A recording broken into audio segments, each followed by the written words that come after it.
తండ్రి గారు ఈ వంశమే పౌరాణిక వంశం.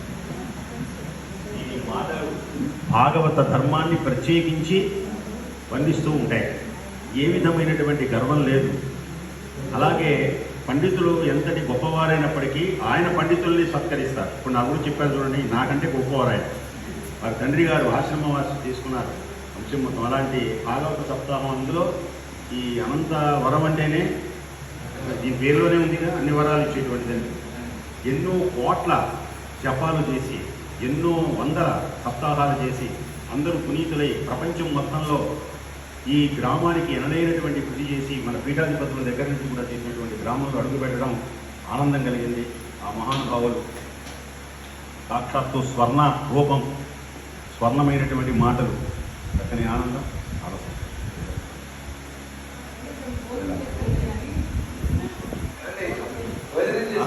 అయితే మళ్ళీ నేను రాజధానికి వెళ్ళాలి.